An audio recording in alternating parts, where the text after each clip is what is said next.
everybody, welcome back. Today I am going to talk a little bit about things I have learned from owning a German Shorthaired Pointer. I am not an expert. I only have one. Sorry about the wind. It's a little windy out today. And I'm out walking because of my German Shorthaired Pointer. But I have one. She is now 10 months old. She will be 11, this is January. She'll be 11 months towards the end of this month. I've had her since April. And these are just a few things that I have learned from owning a German Shorthaired Pointer. So Darla and I go for a walk every day. I walk 5 kilometers. I'm pretty sure that she probably does about 50. I don't know if it's that much. I'm probably exaggerating. But because we are walking on my property, I live on 100 acres of land. And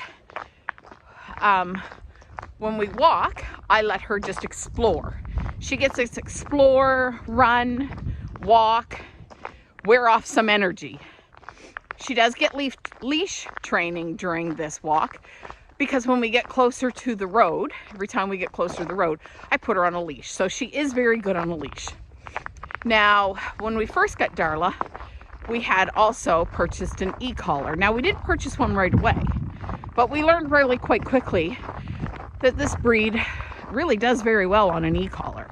If you don't know what an e-collar is, it is a collar with a receiver on it, and then I have a remote, and it will either vibrate, beep, or give a mild shock, depending on what button you press. Now, I could count on one hand how many times I've had to use the shock. Everything can be controlled on the intensity, so even the beep, how loud the beep is, the vibrating, how strong it is, and also the shock. I don't have the shock put up really high. It's more of just a way to say, okay, you've pushed the boundaries. And like I said, she is now 10 months old, and I've rarely ever used it. She responds quite quickly to the vibrate and the beep. Now, one thing that I have learned from having a German Shorthair is what you think their energy level is, times that by like 50 or more.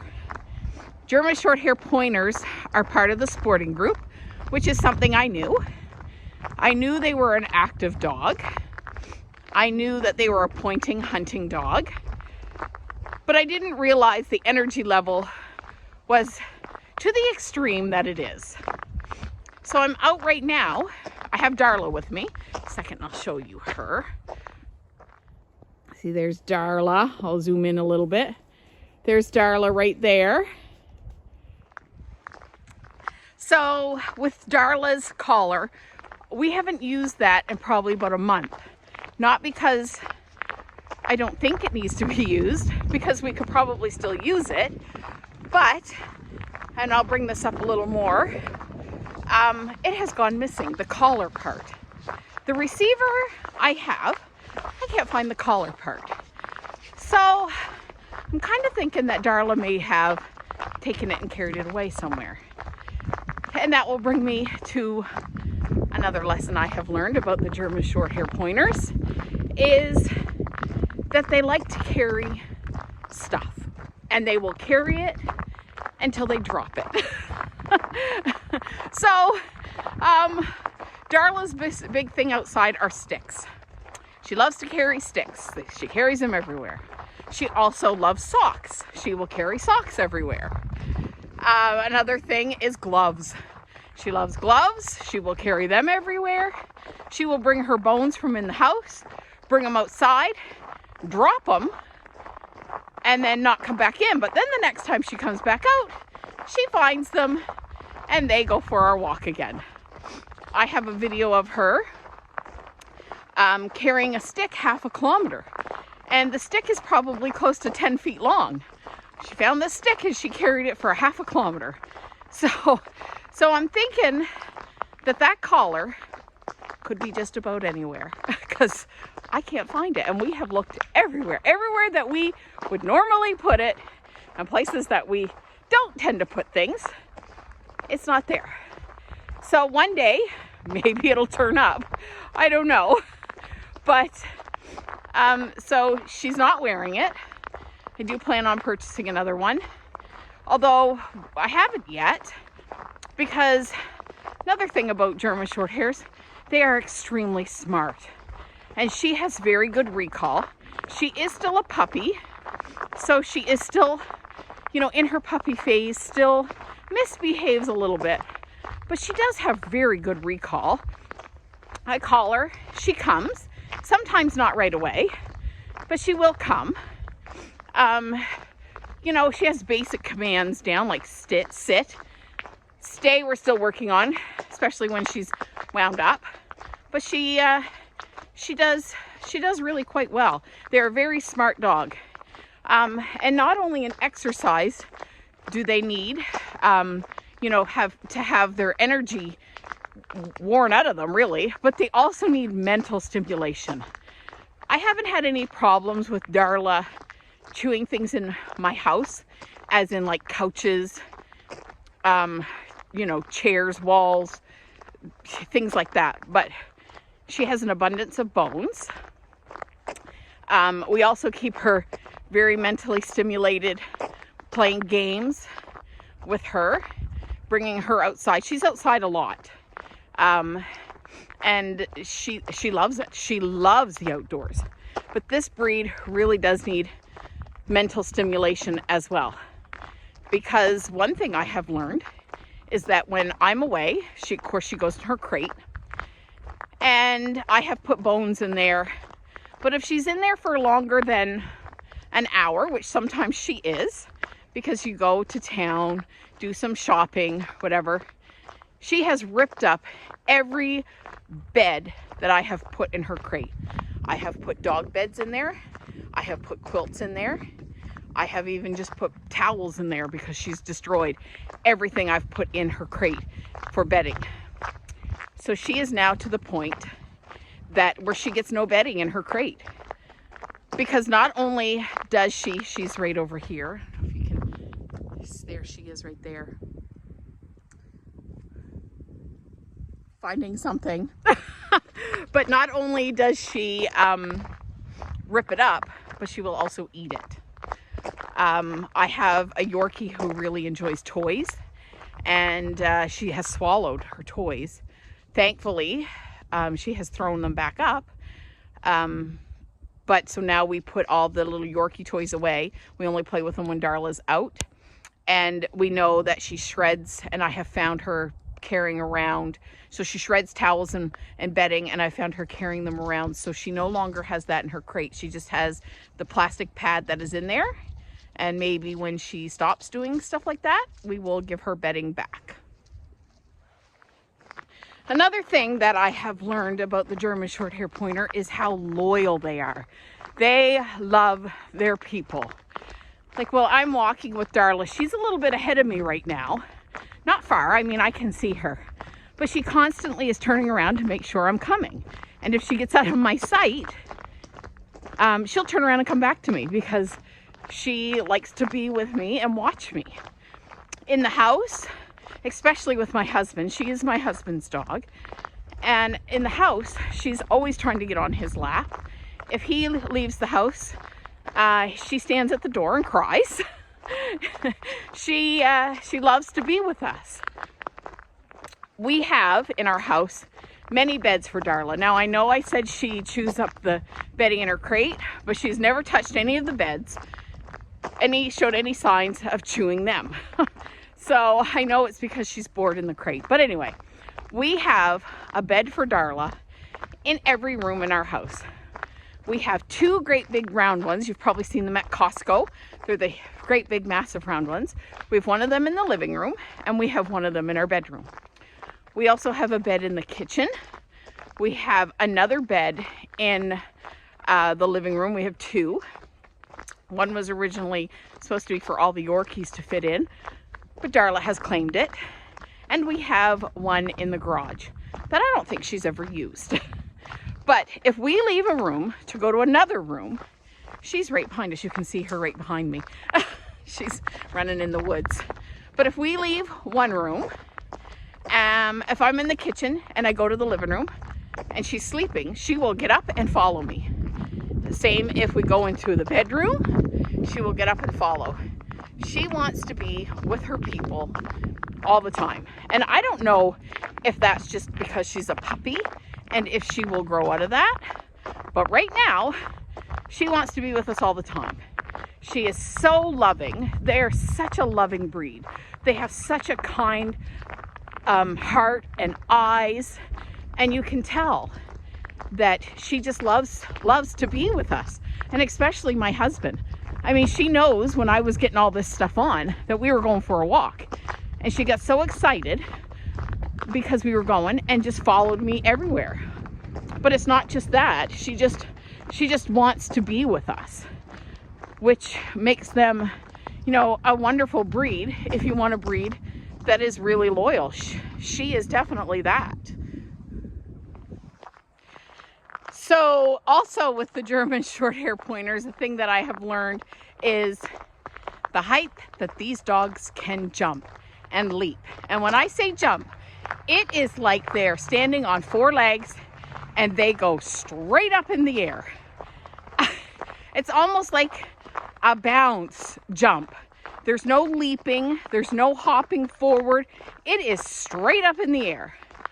So part of our property is grows up into tall grass. And I noticed this summer that when she was out in there, you knew where she was because you could see the grass moving.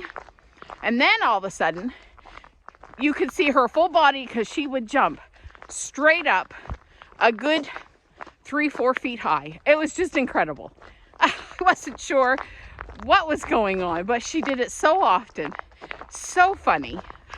But they are great jumpers, great leapers. Like, she can leap over things. It's fantastic.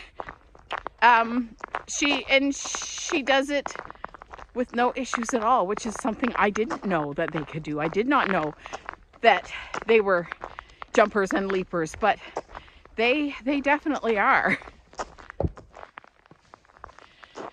And the last thing I'm going to tell you about that I have learned from owning a German Shorthaired Pointer was how much joy they would bring to me.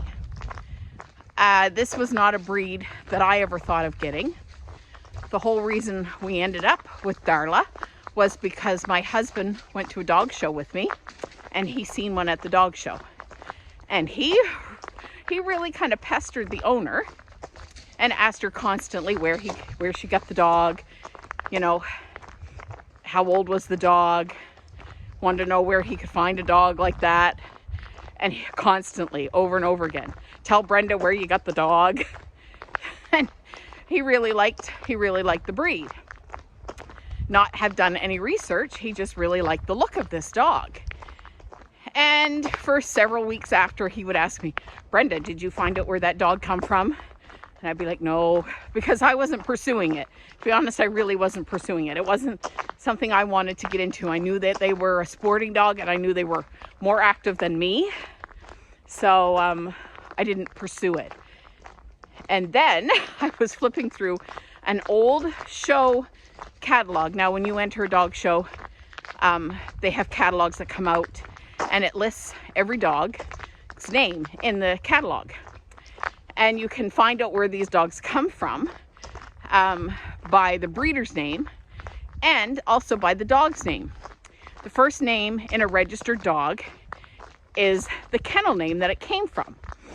So, for example, my puppy's registered names all start with Henry Acres because that is my kennel name. And that's how we can identify who the breeder is of the dog. And, you know, and then we can find out more information from there. So I was flipping through the catalog, just flipping through, not looking for anything in particular. And the German Shorthaired Pointer is in group 1. So they're at the very beginning. Group 1 is at the very beginning. And everything goes in alphabetical order that's listed. But as I'm flipping through, I get to the page at the very top was 2 German Shorthaired Pointers. And both of them came from the same kennel. They had the same kennel name as their first name and their registered name. So I said to my husband, look, this is where that dog came from, because one of them was that dog that he was, you know, asking this person about. The other one, he wasn't there at the show that we were at. There was only the one German Shorthair, and it was this one. But in this catalog, there was 2 of them. And so I said, here's the kennel. So I looked it up. It had the breeder's name. I looked up the kennel online, found out where they were from. And in doing this, now this would have been March of 2024. In doing this, I see that they have babies available. So I told my husband, I said, they have puppies available. I then contacted the breeder, and within a week we had put a deposit on the dog. And then at the end of April, I was on my way to Ontario to pick up Darla. So that is how we ended up getting Darla. Watched a lot of YouTube videos before we got her to learn more about them. And she really has been a blessing to our family. She has got me out of the house. You know, I was an active person before, but not extremely active. I worked out at the gym a little bit. I did have, not as much as I used to, because I currently have, and probably always will have, a knee problem and a shoulder problem. So I had to cut back my workouts at the gym because of my knee and my shoulder. But she got me out walking and has turned me into a more active person. And like I said in my first video, I've kind of got into a little bit of running. I won't do a whole lot of running for the same reason of my knee, but to come out and do these walks with Darla has brought a lot of joy just for me watching her, because when she's running, she is loving life. She loves running and going and exploring. You can see it in her that it brings her so much joy and happiness, which makes me smile every time I bring her out. Regardless, on a day like today, where it's -6 today, but we are still out walking, and she's finding joy in it all. So that is our story, and that is what I have learned. Some of these things will probably change as we move forward into 2025 and she gets to be a year old. But, you know, this is a breed that if you're thinking about, they require a very active family. She goes with my husband, who rides a 4-wheeler around. He goes at a very slow pace.